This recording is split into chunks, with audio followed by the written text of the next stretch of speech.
In this episode, we're talking about why the thought of trying a new position makes your whole body clench. Spoiler, it's not because you're a coward.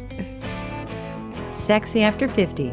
Improve sex and intimacy by healing your nervous system so you finally feel turned on and confident. You'll learn why your brain flags a new position as a threat before you've even tried it. You'll hear the research on why fear and arousal are chemical neighbors and how to use that to your advantage.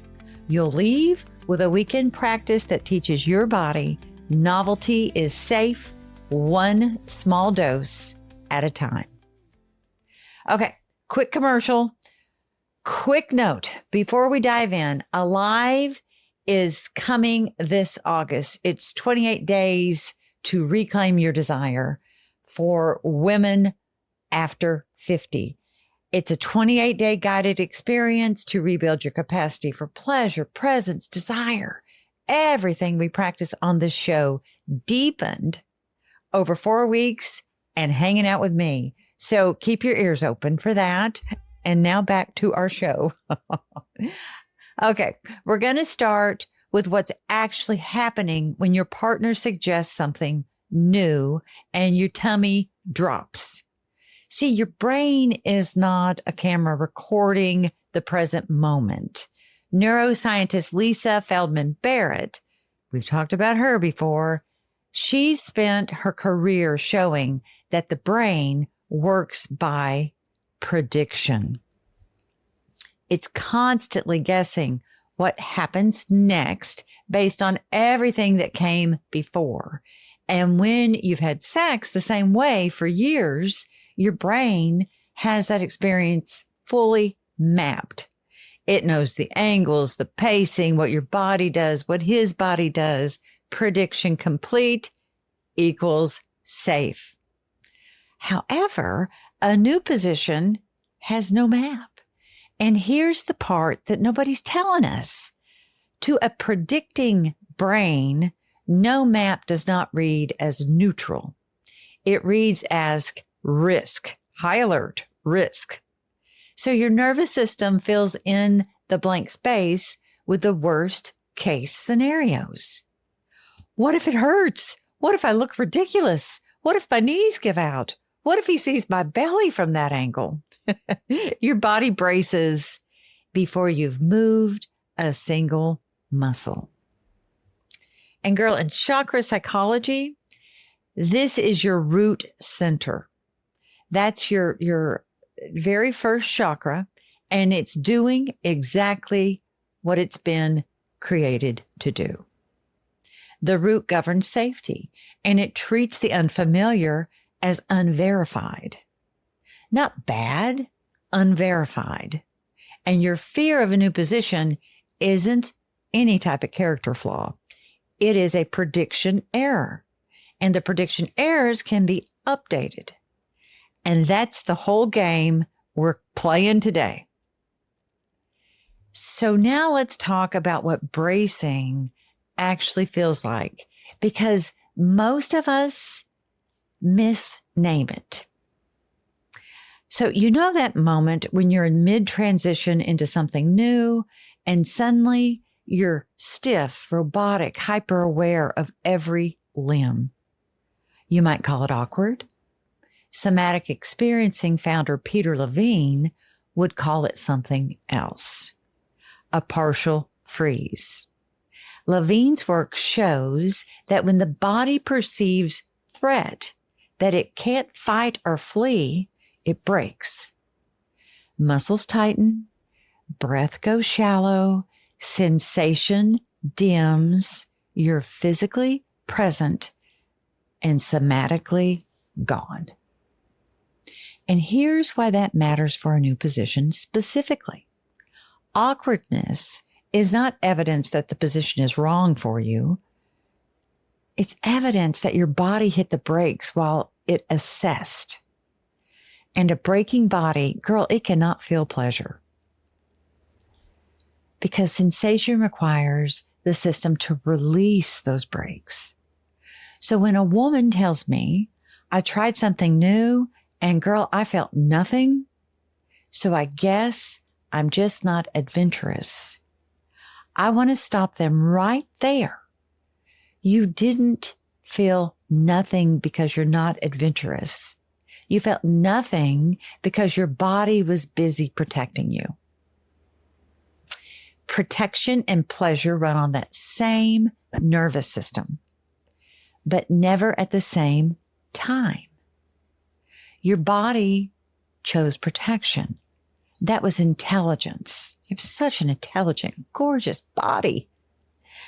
That was not a failure. Okay.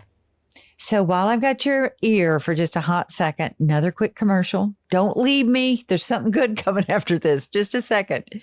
If this is landing at all, this is exactly the territory of my book, Are We Going to Have Sex or What? It's the full roadmap, the science and the somatic practices together. And you can get it right now over on my website, juliemerrimanphd.com. Okay.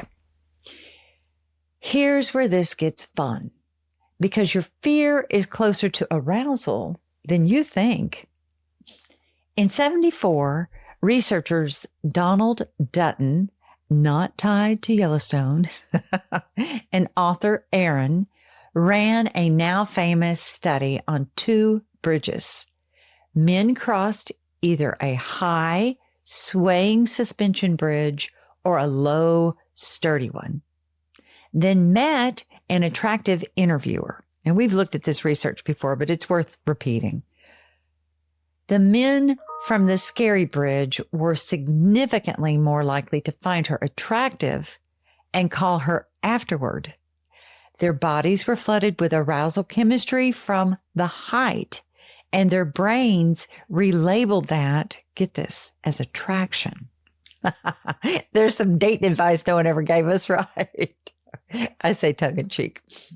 The other part of the research showed that the body produced the energy and the mind, our beautiful mind, chose the story.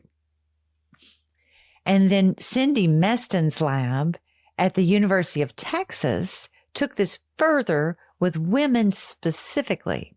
And her research on the autonomic nervous system found that moderate sympathetic activation, the same system that fires when you're nervous, can actually increase physiological sexual arousal in we gals.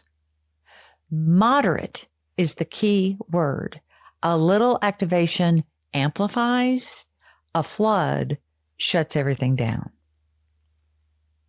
So the flutter you feel when you imagine trying something new, that's not a stop sign. That is a raw arousal chemistry waiting for a label.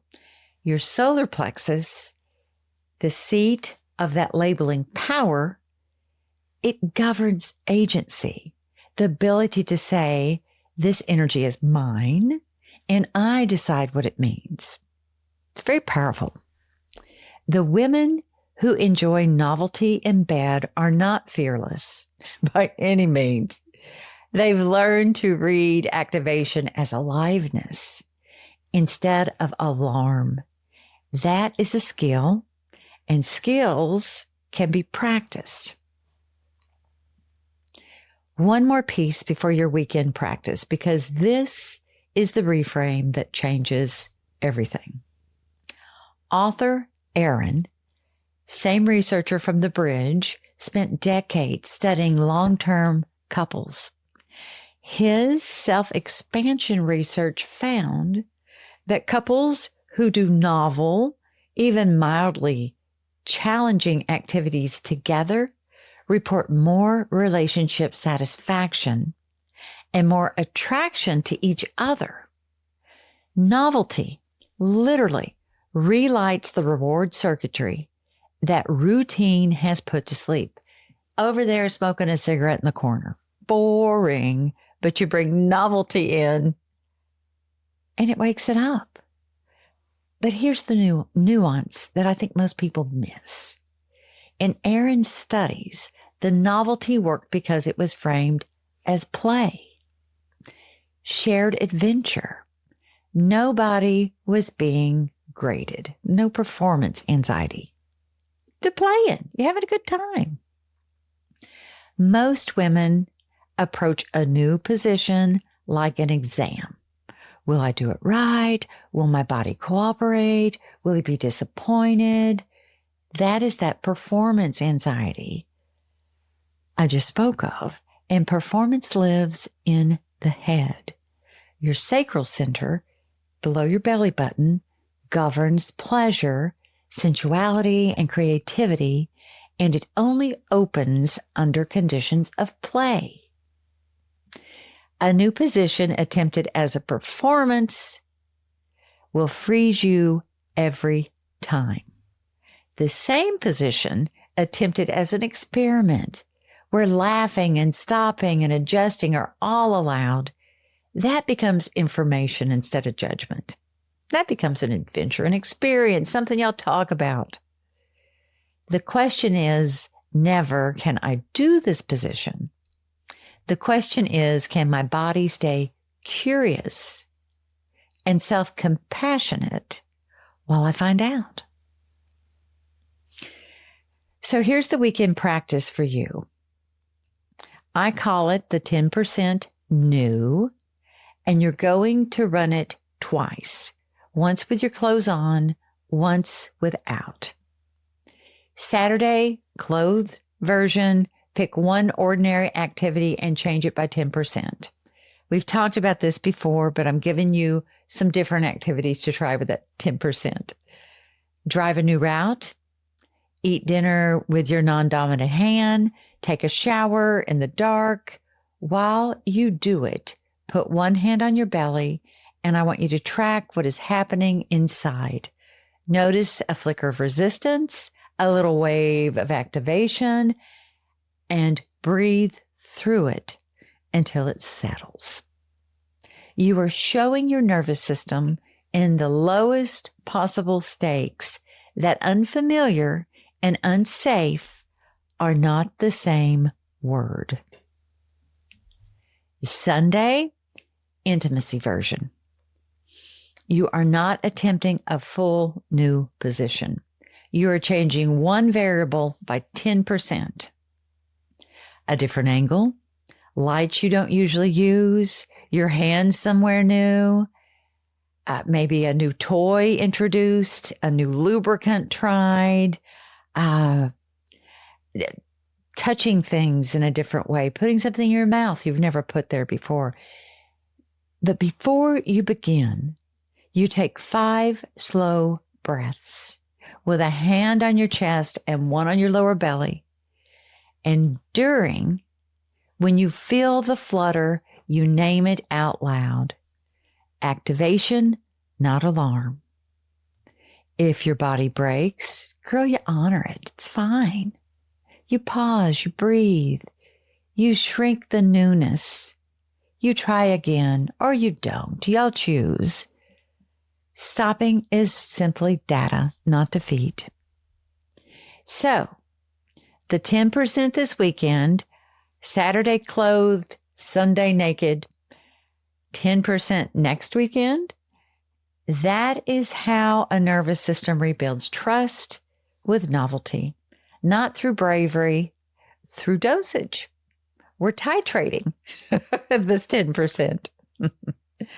Okay, so let this land. Your fear of trying a new position is a prediction error, not a personality trait. What you've been calling awkwardness is your body breaking to protect you, and a breaking body cannot feel pleasure.